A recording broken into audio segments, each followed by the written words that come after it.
All right, welcome back for the second part of One Man's Faith. I was looking for a psalm here.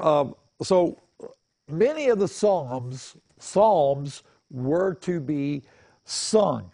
Uh, Psalm 8 says, "For the choir director on a gittit, Gitith."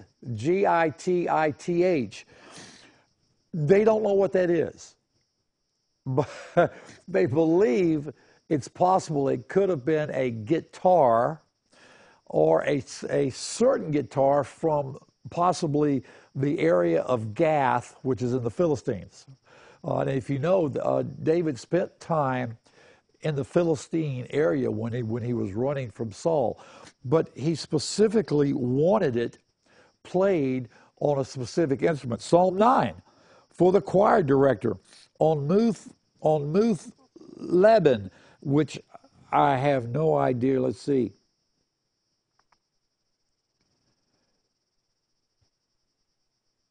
It must have been a song back then that title was Death to the Sun. You know, we have several hymns that were actually put to music from bar tunes. I'm trying to remember one. There was one put to Greensleeves, the song Greensleeves. Um,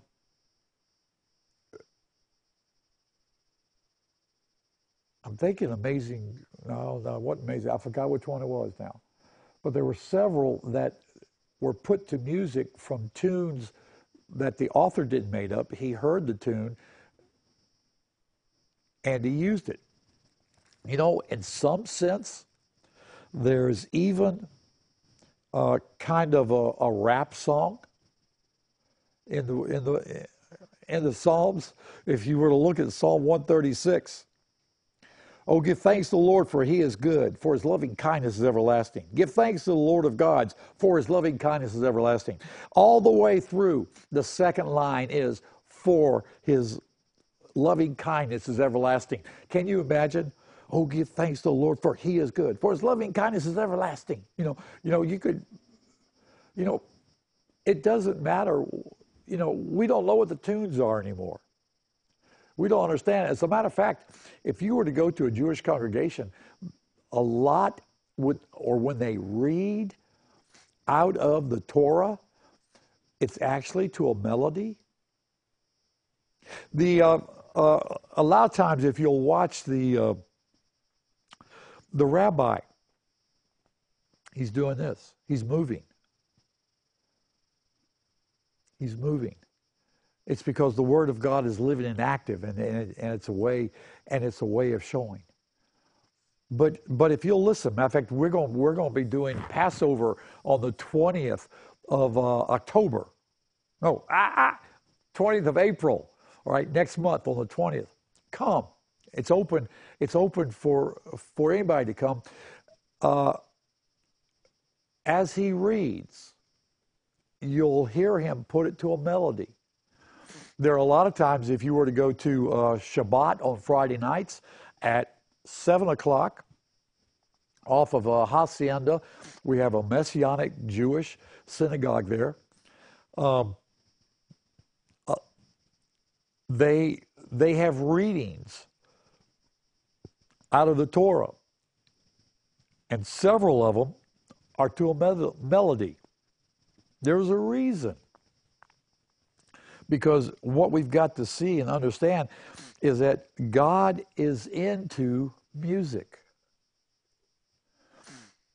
Here's a commentary from a Jewish commentary. And these things that we've read for the choir director okay, there are many terms that are names of musical instruments throughout the Psalms.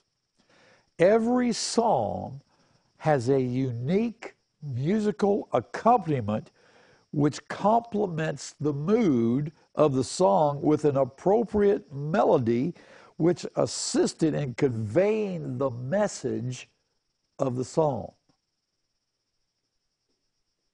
Let me read that again. Every psalm has a unique musical accompaniment which complemented the mood of the song with an appropriate melody which assisted in conveying the message of the song. The music was put to convey the message. If it's a happy song, like number 7 must have been because it was supposed to be to a wild, passionate song, then it's conveying like maybe a victory or kind of a war song, okay? If it's on a stringed instrument, it could be soothing. David understood this because David used it. Matter of fact, he was called into Saul's court so that when the enemy attacked him, when the evil spirits attacked him and he got agitated, David would play. And I'm going to say that he was playing songs that he came up with. He used to sit out in the fields and watching the flocks. And I believe he would sing. That's probably where a lot of his psalms came from. They came from times, there were several that are written when he was running from Saul to convey the message and just to sing to the Lord. And I'm bringing that up because I want you to understand this. Moses 9. Oh, yeah, I just added a new book.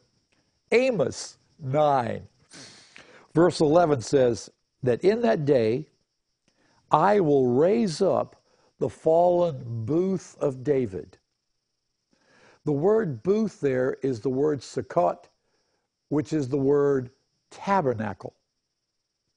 So what he's saying is, in that day, I will raise up the fallen tabernacle of David.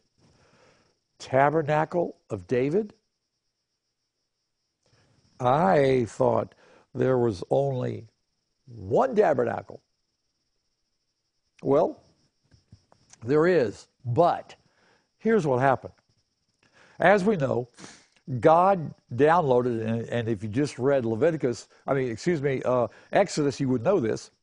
God downloaded into Moses the plans and the details and the blueprints for a building, a portable building that he was to build for God. God says, I want to be with you. Build me a place where I can stay.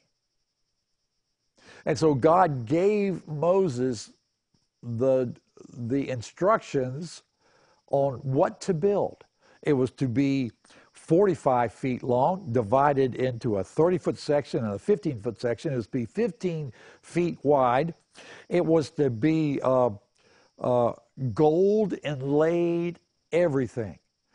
He was to build a box, which is called the Ark. The Ark of the Covenant. It was to be a wood box overlaid with gold. The top of it was to be one piece of gold formed into a cover with two cherubim on top, two angels with wings extended out like this, sort of, and they facing over what he called the mercy seat. And it was to be all one piece. It wasn't supposed to be welded together or hammered together. In other words, they weren't to make and mold the angels and then put them on top. It was all supposed to be made out of one piece. All of this, that was just the ark. Then you had the menorah, which is a 7-lamp lampstand. And they had candles on top. They used pure oil. On the other side was to be a table, again inlaid gold, where the bread was kept. It was called the table of showbread. There was an incense altar that was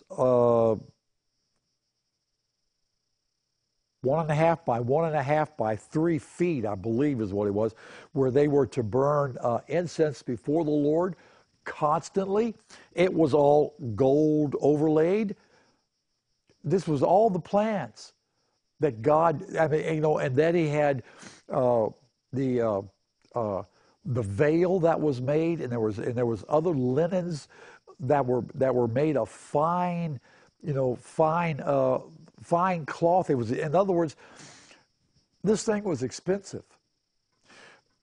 The Word of God tells us that there was 29 talents of gold.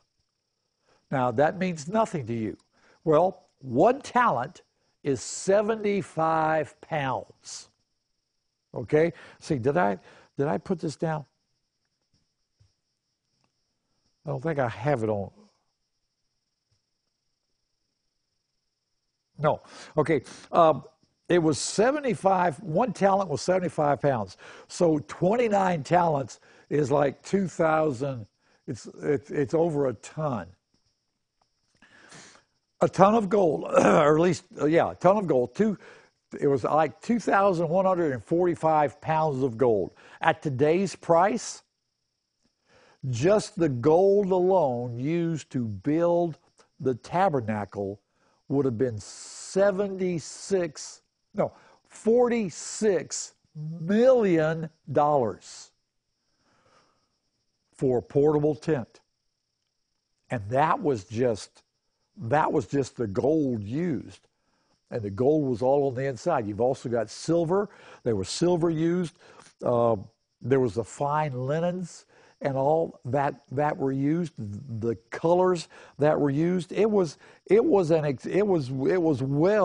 probably close to $50 million for what God had and what God planned. That was to be His house, His condominium. It's where He would live, where He would stay when He followed them. That was what was called the tabernacle of Moses. It's what went with them wherever they went. God is extravagant. We try to sometimes skimp and skim and be what we called frugal. But that doesn't sound frugal to me when you spend $45 million just in the gold. He supplies all our needs according to His riches and glory. I got to take a break. I'll be right back.